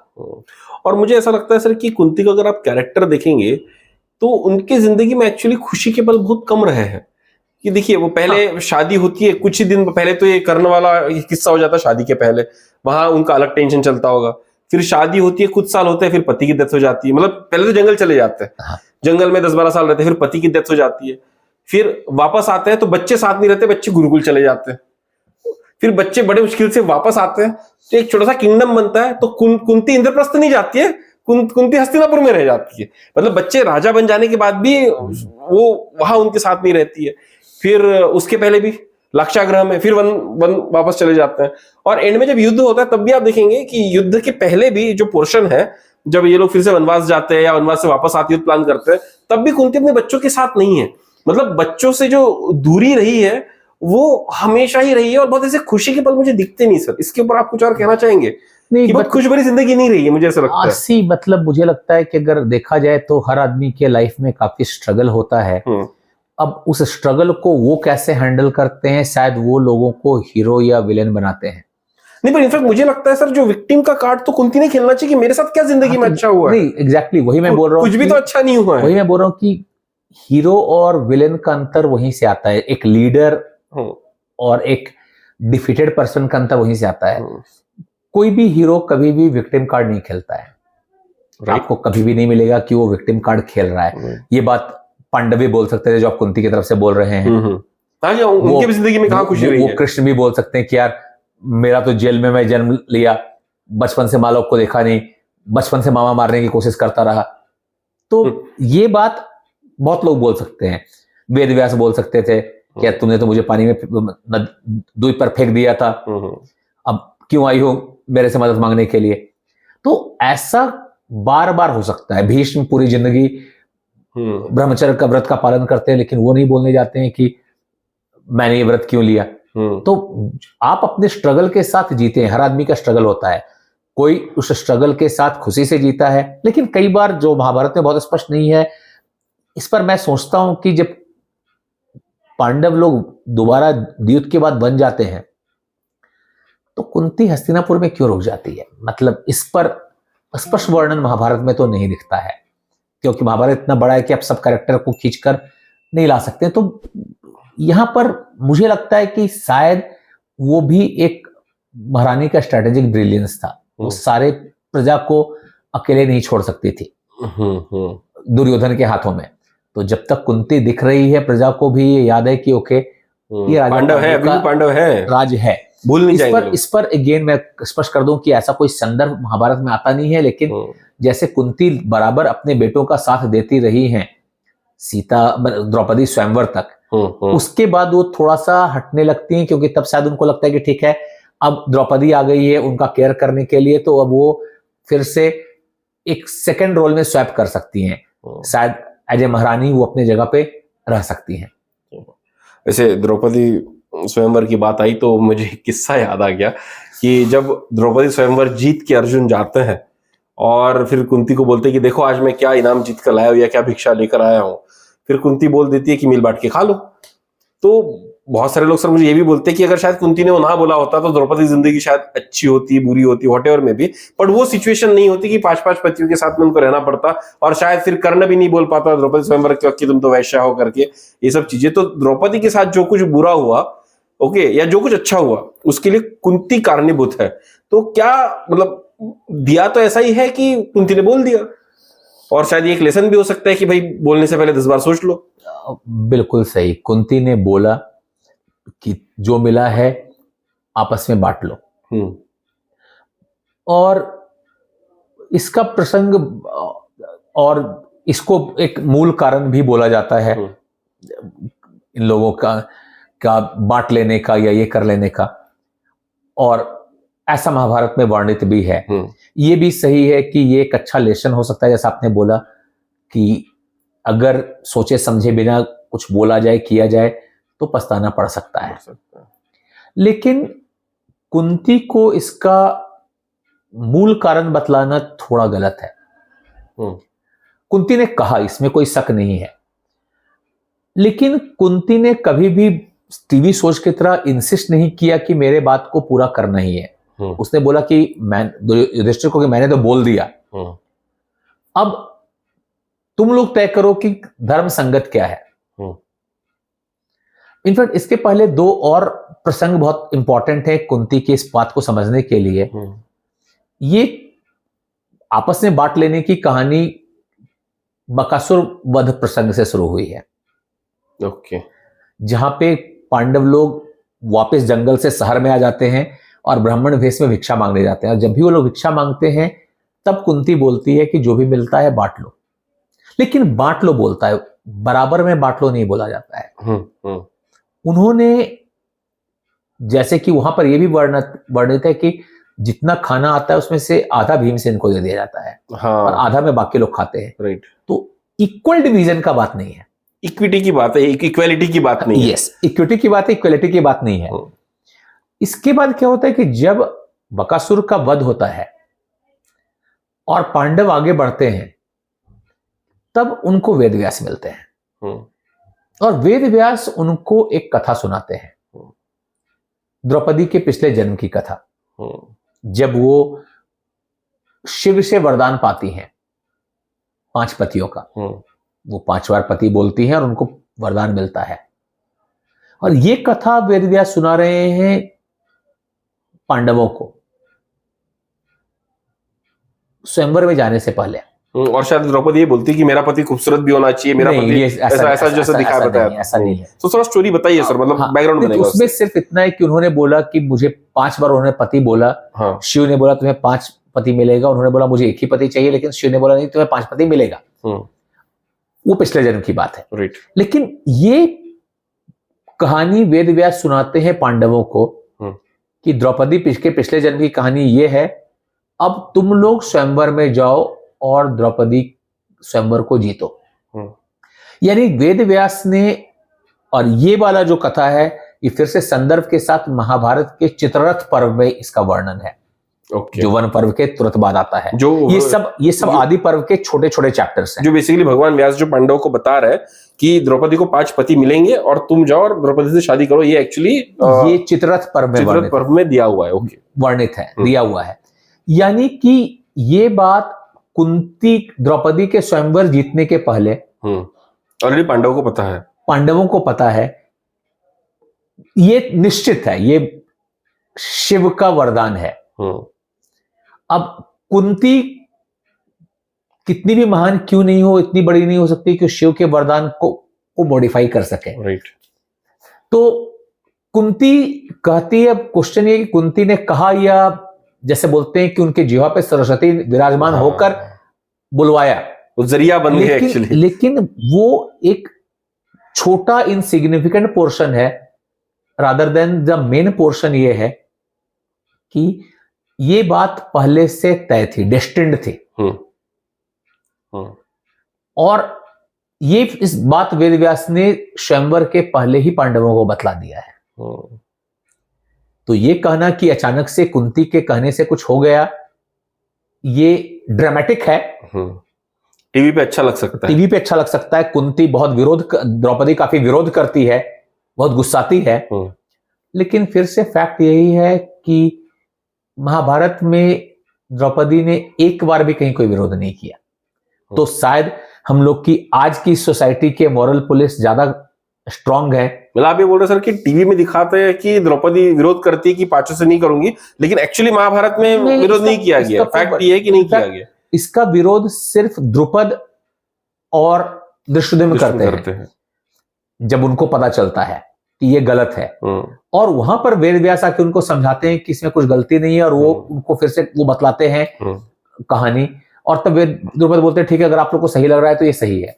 इनफैक्ट इस चीज को आगे चलकर भी कभी किसी ने महाभारत में मतलब कोई डिंग म्यूजिक के साथ भीष्म गुस्साते नहीं कि ऐसा कैसे हो गया।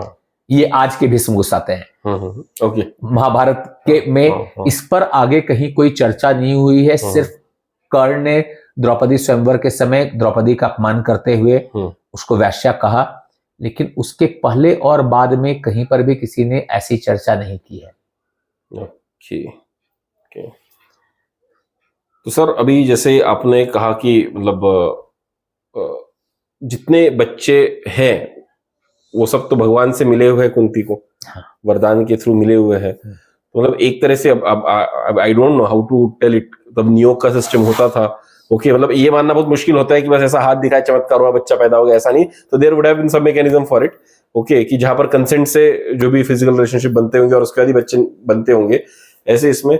तो सर ऐसे वक्त क्या होता है कि कैरेक्टर के ऊपर क्वेश्चन उठाना शुरू हो जाता है, मतलब औरत की कैरेक्टर के ऊपर क्वेश्चन उठा देता है कि, और ऐसे सवाल तो मतलब जहां वैलिडली शादी हुई थी द्रौपदी की उसके ऊपर भी क्वेश्चन उठाए। अल्टीमेटली कर्ण ने बोल ही दिया कि तुम वैश्या हो, एक तरह से दुर्योधन बोलता ही बोलता है।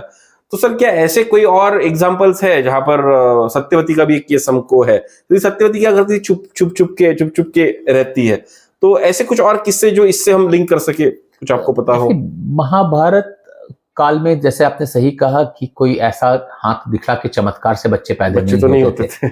वो एसेंशियली एक फिजिकल इंटीमेट रिलेशन से ही होते थे। ओके।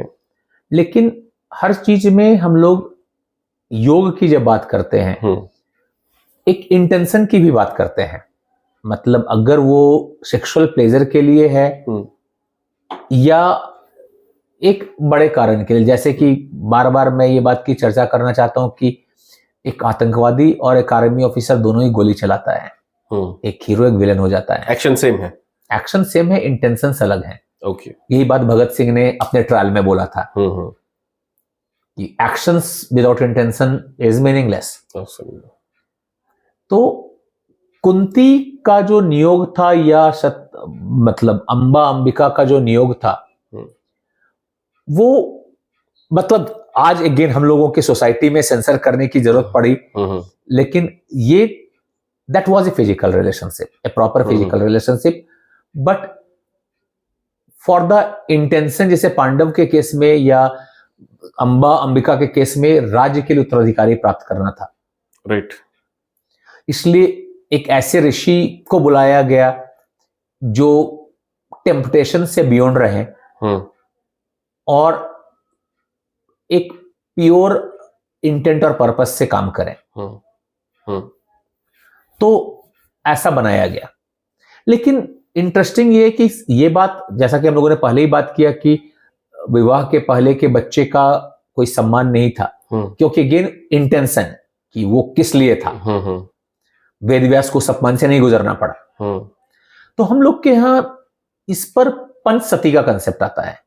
क्या बोला सर आपने? पंचसती, पांच सती, ओके। जिनको बड़े हम लोगों के यहाँ कई बार बोला जाता है कि वो लोगों को सती गिना जाता है। उसमें है अहिल्या, ओके, तारा, अहिल्या ऑफ रामायण, जिनको पत्थर बन जाती है, जो पत्थर बन जाती है, राइट, जो इंद्र के साथ जिनका फिजिकल रिलेशन हो जाता है। तारा जो बाली और सुग्रीव दोनों से उनको अलग अलग समय में विवाह करना पड़ता है। ओके। मंदोदरी, जिसके बारे में कुछ दंत कथाएं ऐसी प्रचलित हैं कि लंका दहन, मतलब रावण के मरने के बाद राक्षसों को साथ रखने के लिए उन्हें विभीषण से विवाह करना पड़ा। ओके। कुंती और द्रौपदी, अब इन पांचों को जो आज के मोरल पुलिस के हिसाब से पांचों में किसी को भी सती नहीं बोला जा सकता, क्योंकि सभी के मल्टीपल रिलेशन है, बैड कैरेक्टर माना जा सकता है। लेकिन जैसा कि आपने कहा कि हम लोग इन सभी को हम लोगों ने सती बोला कि उनके पास इस मल्टीपल फिजिकल रिलेशन के, अहिल्या को छोड़कर बाकी सभी के पास एक ज्यादा बड़े रीजन थे। और अहिल्या के पास नहीं थे, लेकिन उनके पास उनका रिपेंटेंस था या जो भी। तो ये बताया गया है वहां पे बार बार कि भाई यू कैन नॉट जज a person based on those physical relationship. तो उन्होंने हमके समझ में बोला कि नहीं, अगर वो अच्छे हैं तो अच्छे हैं, you can not simply degrade them और बोलो कि ठीक है दशरथ ने 3 शादियां की तो वो कैरेक्टरलेस नहीं है, लेकिन द्रौपदी ने 5 शादियां की तो वो कैरेक्टरलेस है। इस बात के एम्फेसिस देने के लिए इन 5 कैरेक्टर को चूज किया गया पंचसती में, स्पेसिफिकली चूज किया गया ये ध्यान दिलाने के लिए कि you can not call them bad character. तो उसी में तो इस हिसाब से भी पता चलता है कि द्रौपदी को कभी भी उस बात के लिए इंसल्टेड नहीं किया गया हम लोगों के समाज में कि उसकी 5 पति क्यों थे। एक ही प्रेसिडेंस था, एक ही आदमी ने किया। और उसको फिर उसको भुगतान देना भी पड़ा। या मतलब हर चीज के लिए परवर्ट माइंड्स होते हैं। राइट। और परवर्ट माइंड को हर जगह पे गंदगी नजर आती है। लेकिन द्रौपदी को 5 से शादी करना न्याय था अन्याय था, इसका डिसीजन सिर्फ द्रौपदी ले सकती है। राइट। और पूरी की पूरी महाभारत में द्रौपदी ने कहीं भी इस डिसीजन को रिग्रेट नहीं किया है। वो बहुत दुखी होती है और अपने चीरहरण के बाद वो कृष्ण को रो रो कर बतलाती है कि मेरे 5 पति हैं लेकिन वो भी मेरी रक्षा नहीं कर पाए। वो इस बात के लिए दुखी है कि उसको इतना टॉर्चर सहना पड़ा जो कोई भी होगा, लेकिन उस समय भी वो ये बात नहीं बोलती कि मेरे 5 पति नहीं होते तो अच्छा होता, या ये होता तो अच्छा होता। तो द्रौपदी को कहीं पर भी इस चीज के लिए रिग्रेट करते हुए नहीं दिखलाया गया है। तो फिर वो सब हम, मगर शायद वो द्रौपदी की कहानी में ज्यादा सही होगा। लेकिन कुंती के केस में तो देखो, कुंती के पास जो वरदान था, एक बार क्यूरियोसिटी में गलती हो गई या फोर्स किया गया, जो भी हुआ, लेकिन बाकी तो जो 3 बार जब वो अपना यूज करती है तो वो अपने पति के कहने पर यूज करती है। या तो आप उसको कह सकते हैं कि वो एक ओल्डर प्रोटोटाइप था, एज ए रिप्लेसमेंट ऑफ आज का टेस्ट ट्यूब बेबीज और ऑल। उस समय वो सिस्टम नहीं था, तो एडॉप्शन से कुछ ज्यादा वो, क्योंकि आपको फिजिकल रिलेशंस है, लेकिन वो चूंकि पति के कंसेंट से है, तो हम लोग हमेशा कंसेंट को एक बहुत इंपॉर्टेंट वैल्यू का मानते हैं। नहीं, आपने बिल्कुल सही कहा कि मतलब कैरेक्टर जब आप किसी का एनालिसिस कर रहे हैं, और हम दर्शक होता तो हम कर इसलिए रहे क्योंकि आज हम कैरेक्टर पे बात करें, हम कैरेक्टर का एनालिसिस कर रहे हैं, और कैरेक्टर एज अ पर्सन भी बोल रहा हूँ, और कैरेक्टर जो उनकी जो भी रहा होगा, जो एक्चुअल में कैरेक्टर वर्ड यूज करते हैं हिसाब से कि उनका चरित्र कैसा था, तो चरित्र के लिए तो ये बात भी समझने की जरूरत है कि भाई चीजें प्लेजर के लिए नहीं की गई थी, चीजें एक इंटेंशन से की गई थी, क्योंकि वरना तो पांडु की तो पसंद आगे बढ़ता ही नहीं, कुछ होता ही नहीं, तो पांडु का किस्सा भी खत्म हो जाता। और इतना बड़ा महान राजा और उसकी अगर लेगेसी ना हो तो किस तरह की हो, अगर उसकी लेगेसी ना होती तो फिर कौरवों की लेगेसी होती। वरना फिर तो क्या होता, फिर तो हम एक्चुअली दुर्योधन के वंशज होते हैं, फिर हम सब दुर्योधन के वंशज होते हैं यहाँ पर एक तरह से, और वो शायद बिल्कुल सही नहीं होता। तो ऐसा था। तो दोस्तों, आज हमने एक्चुअली एक बहुत इंटरेस्टिंग कैरेक्टर जिसके बारे में बहुत कम लोग बात करते हैं, और मेरी कोशिश ये रहती है कि वैल्यू एडिशन में जब मैं इस तरह के पॉडकास्ट महाभारत से लेके या हमारी जो अनशाइंड हिस्ट्री है, हम माइथोलॉजी बोलना पसंद नहीं करते, जो हमारी अनशाइंड हिस्ट्री है जिसको बहुत लोग मिथ समझते हैं, उसके बारे में जब डिस्कस करें तो एक एक कैरेक्टर को हम ले और उसका एनालिसिस पूरी तरह से करें, ताकि हमको ये पता चल सके कि भाई बहुत सारे अलग अलग पहलू थे, बहुत सारे अलग अलग नैरेटिव्स थे, बहुत सारे अलग अलग तरह से सोचना पड़ेगा आपको, कहीं पे रीड बिटवीन द लाइंस करना पड़ेगा, कहीं आपको फैक्ट समझने पड़ेंगे। और इसी में हमारी मदद करते हैं कुछ एक्सपर्ट्स, जिसमें से विवेक दत्त मिश्रा सर है, he is my favourite go to expert I should say. और सर, बहुत बहुत धन्यवाद कि आप वैल्यू एडिशन पे आए, आपने दर्शकों के लिए अपना मत रखा, और अगर शायद मैंने कहीं पर अनकंफर्टेबल क्वेश्चन पूछे होंगे तो I am sorry for that, पर सर मेरा काम ही है कि जब एक्सपर्ट मिल जाए तो उसको निचोड़ लो, और मैं निचोड़ने की पूरी कोशिश करता हूँ, ज्ञान की धारा बहेगी और मेरे व्यूअर्स को फायदा होगा। तो दोस्तों, अगर आपको ये पॉडकास्ट पसंद आया तो आप कमेंट बॉक्स में कमेंट करके जरूर बताइएगा। अगर हो सकता है आपको आपत्ति हो तो बताइएगा, आपके कुछ सवाल हो, कोई ऐसा कैरेक्टर हो जिसके बारे में आप सुनना चाहते हो या पढ़ना चाहते हो, उसके बारे में जानना चाहते हो, तो आप वो कमेंट बॉक्स में बता सकते हैं। और अगर आप महाभारत के बारे में और डिटेल में जानना चाहते हो, एक एक एपिसोड के बारे में जानना चाहते हो, एक एक इवेंट के बारे में जानना चाहते हो, तो विवेक दत्त मिश्रा सर का महाभारत जी खोज करके एक पॉडकास्ट चलता है, ऑडियो पॉडकास्ट, उसका लिंक दोस्तों आपको डिस्क्रिप्शन बॉक्स में मिल जाएगा, एपिसोड वाइज वहां पर रहेगा, आप सुनिए, आपको बहुत मजा आएगा कि भाई इस तरह से भी सोचा जा सकता है। जैसे बहुत सारे कैरेक्टर है, बर्बरीक के वगैरह है, उस पे हम जो टीवी में देखते हैं बस उसी से हमारा ज्ञान है, थोड़ा ग्रंथ क्या कहते हैं, लिटरेचर क्या कहता है, अगर इसकी तरफ आप देखेंगे तो वो पॉडकास्ट सुन के आपको फायदा होगा। तो दोस्तों, इस तरह का आज का हमारा एपिसोड था, और हमारी कोशिश रहेगी कि आने वाले समय में आपके लिए और अच्छे एपिसोड्स लाए और अच्छे वैल्यूएबल डिस्कशन रहे। तो इसी के साथ दोस्तों, मैं आप सबकी तरफ से विवेक दत्त मिश्रा सर को धन्यवाद कहता हूं। और दोस्तों, अगर अभी तक आपने वैल्यू एडिशन को सब्सक्राइब नहीं किया तो जरूर सब्सक्राइब कीजिएगा। आप सब्सक्राइब करेंगे तो ऐसे एपिसोड जब हम बनाएंगे, वैल्यू एडिंग एपिसोड हम बनाएंगे, तो आपको एक नोटिफिकेशन आएगा और आप किसी भी अपडेट को आप मिस नहीं करेंगे। तो दोस्तों, चलिए जल्दी मिलेंगे एक नए डिस्कशन के साथ, तब तक के लिए सब्सक्राइब करते रहिए वैल्यू एडिशन। धन्यवाद।